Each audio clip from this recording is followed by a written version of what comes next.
It's time for week 2 of college football, and welcome into Got It Covered. Giovanni Heater alongside Raza Umarani with you. Raza, week 1 definitely didn't disappoint. We got to break it all down, and now it's already time to make our picks for week number 2. The week flies. It actually does. I mean, we were just talking about week 0 a couple of weeks ago, and now it's week 2. Next thing you know, it'll be Thanksgiving and the season will be over. Stop But it. before Stop that, it. we've got plenty of Saturdays to spend on the couch between now and then. I will say, week 2, not as enticing as week 1. That being said, some pretty good matchups on the slate. I will definitely be planting my butt squarely on a couch and watching a lot of these games because listen, college football is college football, and these aren't the marquee matchups we saw last week, but they're still really, really good for the real college football fans out there. Yeah, if this was one of those weeks that was planted somewhere around week 8, 9, 10, you'd be like, maybe this is your apple picking pumpkin patch type afternoon where like if you missed just one slate of games, but you still made it back for prime time, like you'd be okay. Uh-huh. But with it being week 2, I don't think anybody's going anywhere and everyone's still going to be locked in undivided attention on college football as it should be. Yeah, this is a week where you would not be upset at your friend for getting married on that Saturday. But like if it's, that week where like Georgia's playing Alabama and Penn State's playing Oregon and all these huge games are happening, you're like, sorry, bro, you got to get married another day. This ain't happening.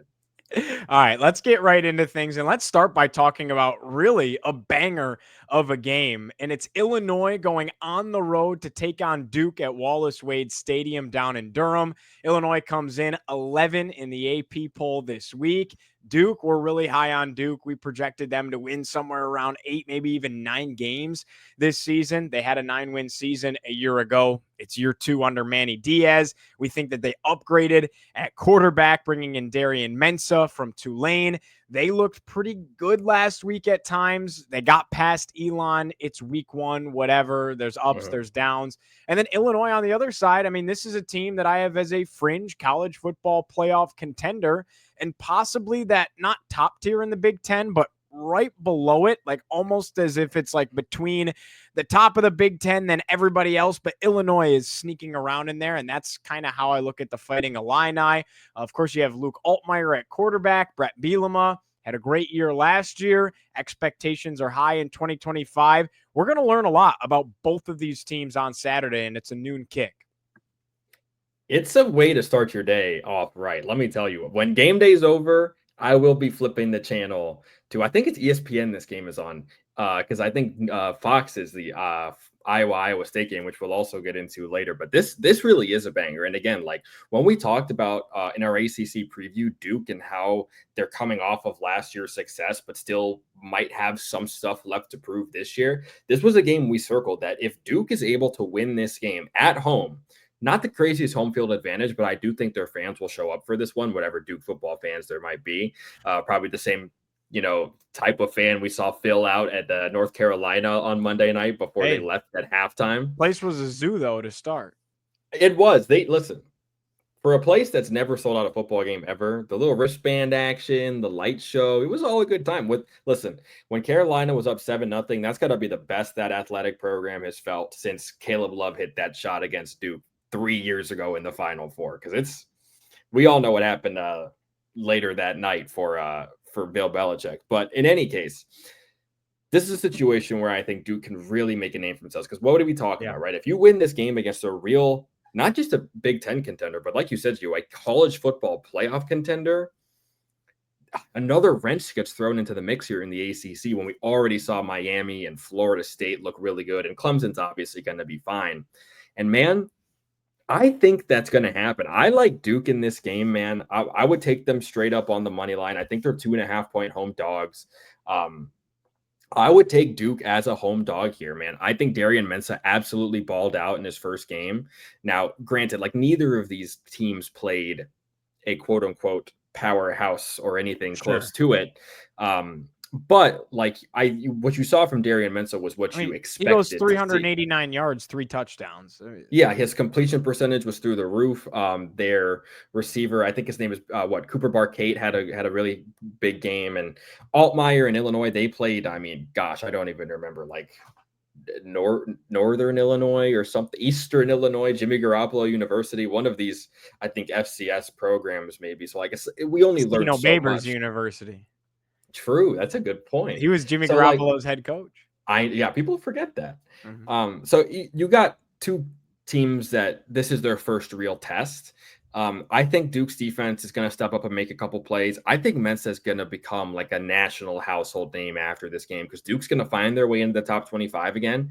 Maybe I'm putting the expectations a little bit too high, but I think if Vegas really thought Illinois was this amazing number 11 team and Duke was unranked, the number would be a little bit wider. Sure. So give me Duke straight up at home, man. I think the ACC is going to come out and make a statement.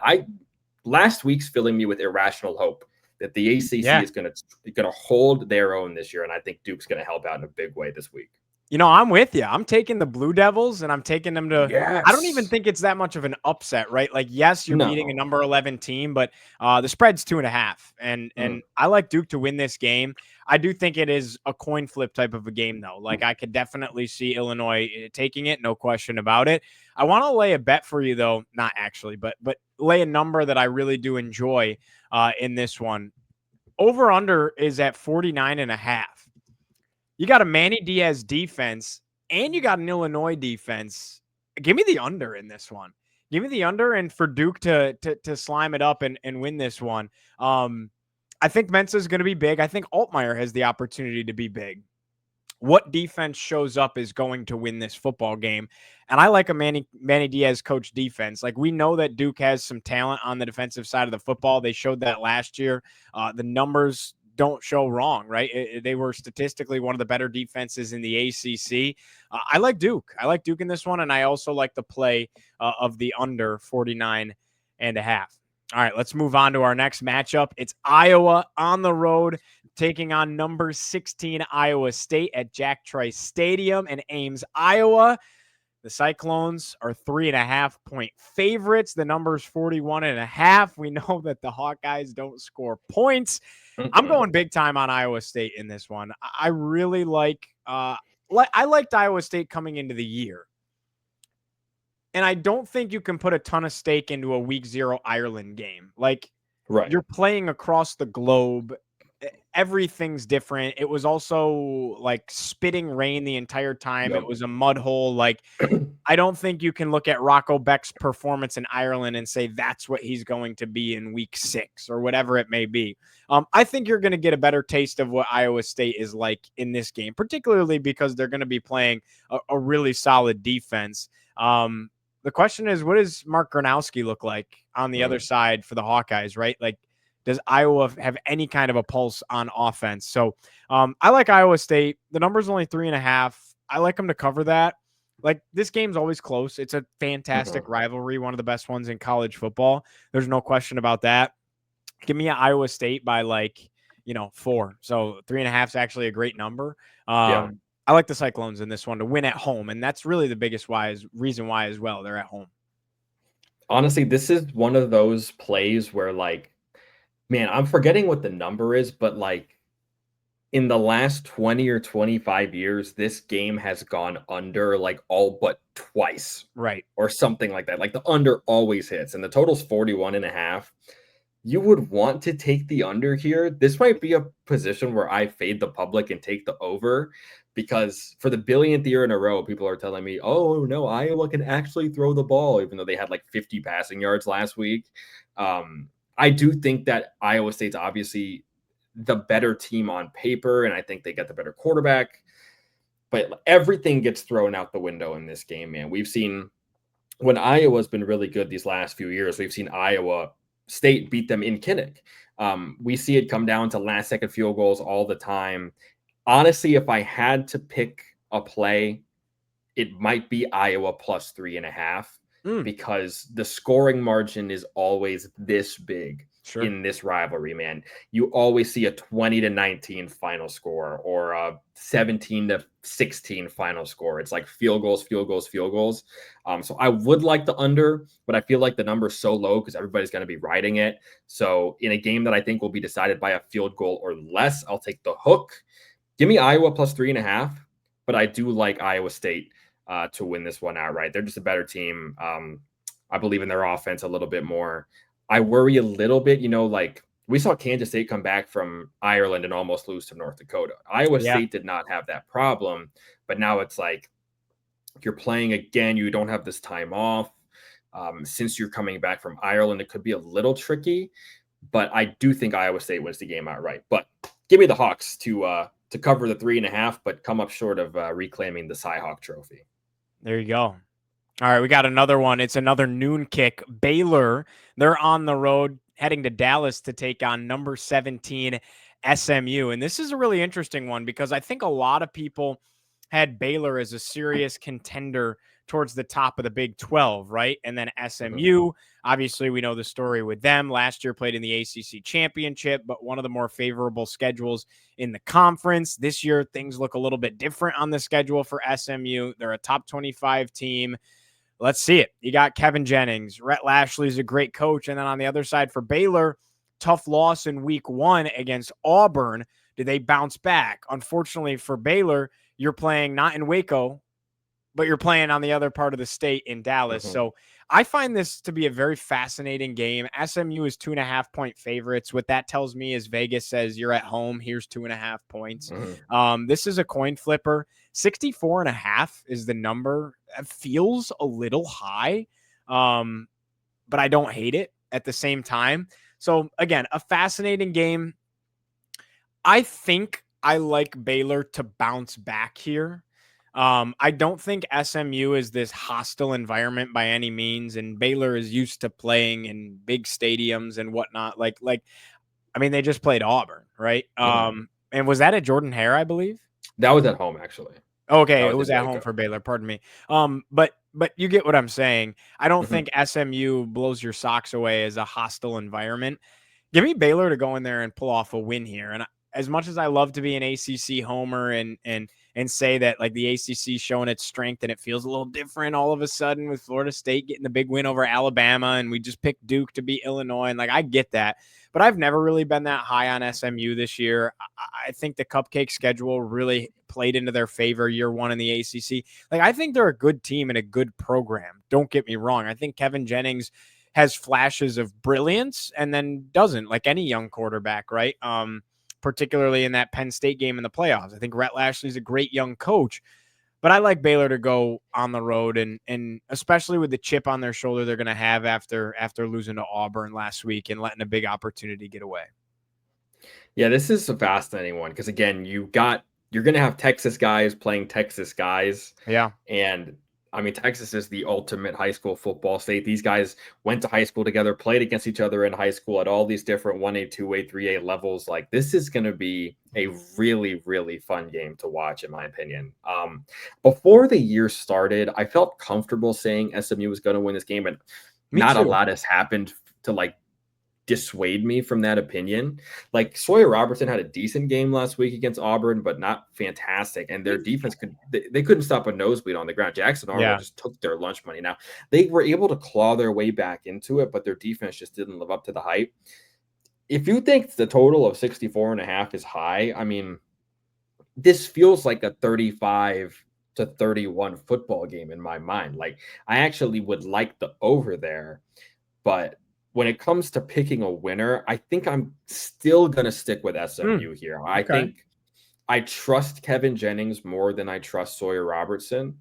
And I do think that Baylor might have a more proven coaching staff, but SMU is in a position where I think they know there's only so many losses they can afford. And so many times for a team like Baylor, when you have all this juice to play in week 1 and you lose at home, sometimes the juice can be sapped a little bit. Now, again, I think this game is going to mean a lot to these kids because it's an interstate rivalry. But I would take SMU and I'd probably swallow the 2.5. To play it safe, I'd probably take them on the money line. But honestly, I'm kind of surprised you said that about the maybe like in the under, because I think this is going to be points galore. I would say like 35-31 SMU takes this one home. All right. I don't dislike it at all. Sawyer Robertson, his numbers were actually pretty good. Like completion percentage could have been better, threw the ball for about 56% last week, but kid threw for 419 yards, 3 touchdowns, and most importantly, didn't turn the ball over. Like you don't turn the ball over against right. You don't turn the ball over against Auburn. I don't think SMU's taking the ball away unless something Mhm. fluky happens. And that's where my confidence, I think, comes in Baylor finding a way to win this one. But we'll see how it all shakes out. Moving on to our next matchup here, we go to the 3:30 hour. It's going to be on ABC from Kroger Field in Lexington, Kentucky. Number 20 Ole Miss on the road, an SEC matchup in week 2 against the Kentucky Wildcats. Both teams come in at 1-0. You got Ole Miss as 9.5-point favorites, over under at 50.5. You know I'm high on Austin Simmons, bro. Mhm. He turned the ball over a little bit in week 1. Went 341 yards, 3 tuds, but did throw 2 picks in Mhm. week 1 for the Rebels. A little bit of jitters maybe in his first, big start. I don't Mhm. know, but this is a tough one for me because the number is pretty large. Like It 9.5 is. is a lot to swallow. And we haven't seen that out of Ole Miss this year. This is a tough one for me. I'm going to go the Rebels to cover the 9.5. I think Austin Simmons is legit. And I said that I think next year we're going to be talking about him the way we're talking about Lagway and Sellers this year. Mhm. So I'm going to take Austin Simmons to score enough points to manufacture that spread at 9.5. Give me Ole Miss. I think they win the game. I would not be shocked if Kentucky covered it at home, but I'm really not high on Kentucky. Like they Mhm. scream 5 wins to me, if Mhm. that. So I'm gonna go Ole Miss. I'm gonna go Ole Miss to cover the 9.5. So Ole Miss had, I think, from a yards perspective, the highest offensive output of week 1. Kentucky barely scraped by Toledo. I was all over Toledo plus 10.5. I know we didn't talk about it, but that was one of my favorite bets of the week, and that was cha-ching for me. Um, I had Kentucky towards the bottom of the SEC standings when we did our predictions, maybe third or second to last. Ole Miss is towards the top. We know what they are offensively with, like you said, Simmons and obviously Lane Kiffin at the helm. This is a huge number because we saw one team struggle against Toledo and one team put up massive numbers against Panera Bread University. It's a classic spot for Kentucky to cover. It makes no sense, but listen, you and I have had many a conversation about lines. Sometimes you got to play the line and not the Sure. teams. Now, is Ole Miss going to lose this game? I don't think so. Um, it's not a situation like we might have seen play out last year, um, where Kentucky beat. I think it was Georgia that they beat, right? Right. Um, I don't think that's going to happen. Or no, was No, it they Ole Miss? almost beat Georgia. I don't think they beat Georgia. Was it Ole Miss that they beat? There Maybe. was that big upset, or there was some big upset involving Ole Miss last year that is just escaping my mind. But um, maybe it was Ole Miss beating Ole Miss lost to Georgia. somebody that they shouldn't have. Maybe it was Kentucky. Maybe that. I know they lost to LSU last year. That was a big loss for them. The SEC is such a wash in my mind. But the point is, like, we all know Ole Miss is going to put up points, and we all know Kentucky stinks, which is making me want to pick Kentucky plus 9.5. I don't think they're going to win the game. You and I are with Ole Miss the whole way. If anything, I might like the under here. This could be a really sleepy game, but I'd avoid it like the plague because a nine and a Sure. half in a conference game is so tricky. And Yeah. Kentucky sucks. Like everything in your mind is telling you hammer Ole Miss minus 9.5. When I saw that this wasn't a double-digit spread, I was like, that's strange. Like maybe there's Yeah. something that's going on that we don't know. So I think the sharp side might be Kentucky plus 9.5. But in any case, I think Ole Miss is just way too much to handle. They should win this game, but I'm not adding it to my ticket, but my suggestion is to take Kentucky in the points. Interesting. All right. Another 3:30 game here. We got Kansas on the road to play Missouri in Columbia. This is a fascinating game and another one where we're going to learn a lot about both teams. Now, the times in Missouri are gone of being talked about as a playoff contender, right? That Mm-hmm. was last year's fad. But do we have to start talking about Kansas after seeing what they looked like in the first 2 weeks as serious Big 12 contenders?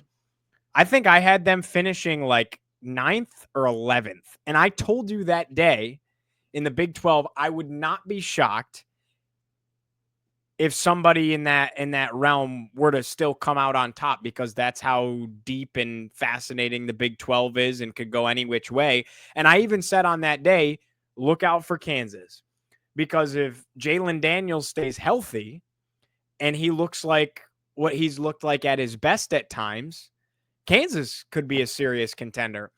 And we've seen them through 2 weeks look pretty darn good. And Jalen Daniels has been a huge part of that. So this is a fascinating game. And I think I'm taking Kansas to go into Columbia and win it. So when you're looking at the numbers here on this game, it's a 6.5 point spread in favor of Missouri. 51.5 is the over under.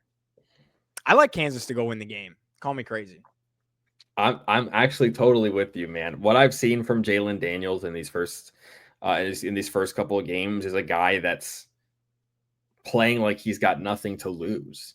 Because he doesn't. He doesn't. Last year was supposed to be their year.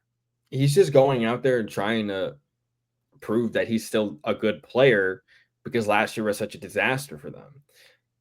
He is slinging the pill all over the place. Now, granted, they've not played a SEC caliber opponent yet, but good quarterback play can translate. And I think that the way he's been throwing it, the way he's been toting it, the way they've been getting all their guys involved on offense, I don't think their defense is anything crazy, but like Missouri is not a team that spooks me right now. And like, I just think that Kansas is the better coached team with the better quarterback in the game. And I think that the number, I think, what is it, 6.5 or 5.5 is more of an indictment on Kansas's defense, which I guess I understand. But, and again, they've only played Fresno State in week 0, and then FCS team last week, I imagine, and Missouri played, I think, an FCS team in week 1 as well. So we don't know anything really. This is kind of a trust your gut game. I also think that playing in week 0 when you're not playing in freaking Ireland can help you get a head start, right? Like, this is now an extra week of preparation dating back to the summer that Kansas has had. And I think even going on the road, it's not a crazy road trip, not a crazy road environment either. I think Jalen Daniels is going to go up there and have another huge game. And I like Rock Chalk Jayhawk in this game out, or something's just telling me to ride with Kansas. Maybe it's the fact that their uniforms are absolutely gorgeous. I was just thinking that. Maybe it's the fact that Jalen Daniels is looking gigantic compared to last year. But like, something's telling me Kansas here. I'll take them straight up on the money line. Yeah, I like that play. All right, we got one more game to talk about. It's the game of the week, 7:30 primetime on ABC on Saturday night. Number 15, Michigan, on the road to take on number 18, Oklahoma, from Memorial Stadium in Norman. This has been one that's been circled. We've talked about how this seriously could be a make or break type game for both of these teams' seasons in 2025. Another game in which early on in the year, we're going to learn a lot. It's not make or break in the sense that this is a conference game for either of these teams, obviously. But it is make or break in the sense that these things sometimes split off into two different directions. This is a pivot. This is a hinge game, is the best way to put it, for both of these programs, right? And I think this is the game where Brent Venables, who's been on the hot seat coming into the year, and like, this has to be the prove it year for Oklahoma and that defense. And what does the offense look like? The spread's at 5.5. 44.5 is the over-under total. I think this is the game where Oklahoma says, we've arrived. I talked about John Mateer being a possible Heisman sleeper type player if all the bells and whistles start to click for Oklahoma. And I think this is an opportunity for him, spotlight on him, college game day, national television, to say, this is who I am. This is who the Sooners are in 2025. And I think Brent Venables, though we haven't seen enough of it, has it in him to win a big game like this. Yeah, they beat Alabama last year. That's true. That's true. They did. And on the other side, I haven't seen enough out of Michigan's coaching staff. They did beat Ohio State last year in the shoe. I haven't seen enough out of Michigan's coaching staff to consistently do it at a high level. Now, maybe I'm wrong. Maybe this is Bryce Underwood's I've arrived game. Yeah. But I think that comes next year. Like, I think it takes a season to get there. I like Oklahoma. I think I like Michigan to cover, though, at the 5.5. I think Oklahoma wins by a field goal. So I like Michigan to cover, Oklahoma to win the game. This is actually a really enticing game because you've got two quarterbacks that are trying to, I guess you can say, make a name for themselves on a national landscape. I feel like everybody pretty much knows who Bryce Underwood is at this point between his recruiting profile, his recruiting battle, right, where he flipped from LSU to Michigan. Like, Right. I feel like we know who Bryce Underwood is. John Mateer is in a situation where now he can be like, all right, some of you may know me, but now you're all going to like recognize how good I am because he's an absolute stud. I'll say this about this game. I think if this is a big if Oklahoma can consistently stop the run and kind of cage Bryce Underwood, make him, beat you from the pocket, Sure. there's a chance that Oklahoma blows Michigan out in this game. I think this is a really tough place for a 18-year-old true freshman to be making his first road start Yeah. in the SEC against, like you said, a Brent Venables defense. Now, granted, Oklahoma is nothing crazy, and they've never been under Brent Venables, but we've seen what it can be. We saw Jalen Milroe play awful in this position last year. I guess that was at the end of the season, but I think the key for Oklahoma, because I think their offense is going to do its thing. This is going to be, again, a situation where I think the first half's a little bit more low scoring, kind of one of those prize fights where the boxers are feeling each other out for the first few rounds. But I have a feeling, man, that Oklahoma just finds a second gear in the second half. John Mateer locks in and they run away with this thing. Because if you either get a lead or you stop Justice Haynes in the rushing attack for Michigan consistently enough that Bryce Underwood has to beat you, now there's a chance he pops off and has some sort of outrageous performance to put him on the map. There is a chance, but I think there's a better chance I agree. that Oklahoma just pulls away. And our biggest fear with Michigan, right, is they don't have the offensive firepower to keep up with these teams. I think now Oklahoma's found that offensive firepower that was really lacking last year with Jackson Arnold. I would like them to cover. Honestly, I would like them on the money line as well. I might like the under in this game, but I think that Oklahoma is going to have a big second half, and I think they're going to win maybe by double digits. See, I think Michigan's going to run the ball too much and still have success running the ball. Like, I think Michigan's front line is going to be better than Oklahoma's. I think they'll push Oklahoma around in the trenches a little bit. I think Michigan's going to run the ball and kill too much of this game away for Oklahoma to fully pull away, which is why I like Michigan to have a chance to cover here. But then the problem is, is that going to translate to enough scores, right? Because like we saw Ohio State hold on to the ball forever against Texas, but like it just never materialized. Now those are two higher caliber opponents, but the same kind. It's actually funny, right? The rivals are playing each other now. I just realized that. True. I wonder if that was planned. That's actually a Probably really interesting not. thought. There's no way, but it's funny how that works out.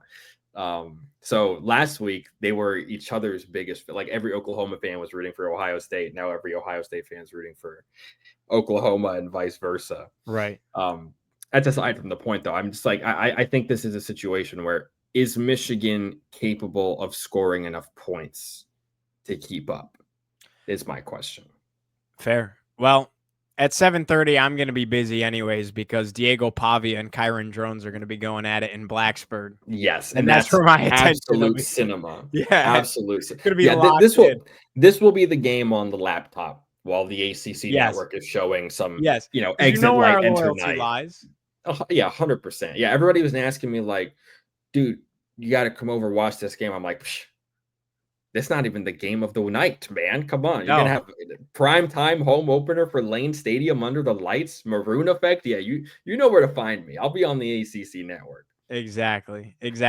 Any other big games that maybe not big games because of the slate, but games that stand out to you? Like, for instance, you got Arizona State, Mississippi State.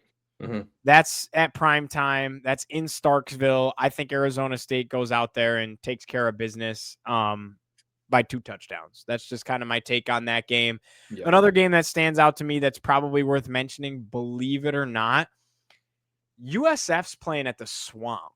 Yeah, that's what I was going to say. And we just saw USF beat the brakes off of a ranked Boise State team. And I understand, especially in the group of 5, that number next to their name is associated with what they did last year. And we've said so many times, we think the AP looks around and says, what?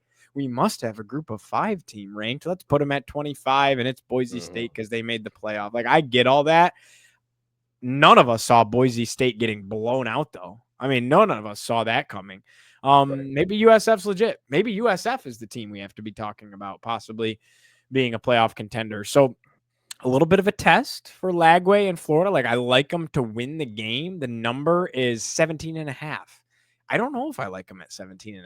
I'm excited to tap in. That's at 4:15. Nice little in-betweener window. And that's a fascinating SEC Network, game. I think. It is SEC Network. Indeed. I think Florida blows them out of the water. I think the 27-point margin of victory for USF against Boise State was a little overinflated by Boise's complete and utter lack of ability to score when they had the ball in a position where they could.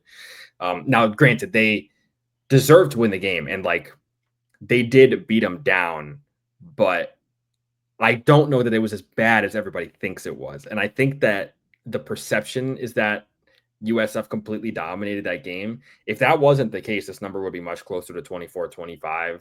I think this is a great number for Florida because, again, people are going to see this and be like, "Whoa, USF has beat Boise State. Surely they can beat another ranked team that wears blue and orange." And it's like, no, because, again, this is a situation where you got Florida kids against Florida kids. But if you can play in Florida, you're not going to USF. I think, and again, Florida played their starters for like a quarter and a half against Long Island. They didn't need to play anybody. Right. So I think Lagway has a huge game here. I really like Florida to maybe like 30. This is like a 41 to 17 type game for me. I like it. I mean, I was high on Florida going into the year. So were you. You have them in the playoff. I do. Yeah. So there you go. I still do. I'm a Lagway guy. One more game for you, just for you ACC folk to keep an eye on, is Virginia's going to NC State at noon. Virginia just dropped 40 on the Chanticleers of Coastal Carolina the other day. That's one to keep an eye on because we thought Virginia was going to stink, but they have an incredibly favorable schedule. And if they can snag an ACC game, especially one where they're just 2.5-point dogs on the road in Raleigh, like, okay. And NC State, to that point, maybe we were sleeping on them a little bit. Like, we weren't super high on them, but they have a returning quarterback for the first time in a while in CJ Bailey. And Dave Doran, like, if something goes wrong, he almost always bounces back, right? It's not like 2 years in a row of NC State being down. This is a fascinating game, particularly if you're an ACC fellow. It is. It's a sneaky good quarterback matchup, like actually a pretty good quarterback matchup. I think that both of these guys really proved last week. Like, I mean, CJ Bailey didn't have a great game. They had to escape East Carolina at the buzzer. Right. Another situation where I think last week might be inflating the odds here. Like, I don't want to doubt Vegas, but like, what a world we live in where NC State at home is only a 2.5-point favorite over Virginia. Yeah. I think NC State wins this game. I think they actually win comfortably. I could see them winning by double digits. Yes, Virginia is like a solid team with solid talent, probably improved from last year, especially at the quarterback position, but Coastal Carolina is like in a really bad spot right now. I think people see that name and they still think of when they were like undefeated in 2020. Right. Like that's not what this program is. Like, they are in a horrible, horrible spot right now. For what it's worth, I know NC State just had the disappointment of all disappointments last year, and they did bring CJ Bailey back. I think it's just a better coach team. I think it's a better roster from top to bottom. Even if the quarterback play is level in this game, I just think NC State being at home, their coaching, their talent puts them over the top. I would take them to cover pretty easily. But a very fun matchup. Sneaky fun matchup. Fun one, no doubt. Well, Thank you so much for tuning in. As always, give us a like, comment, and subscribe. Refer the show to your friends, of course. Follow us along on social media. You can find us at Got It Covered FB on Twitter, Instagram, TikTok, wherever you get your intake.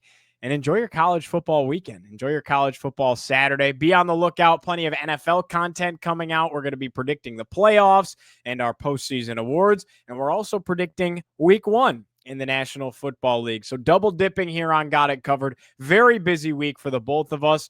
For Raza, I'm Giovanni Heater saying so long, and we'll see you next time on GIC.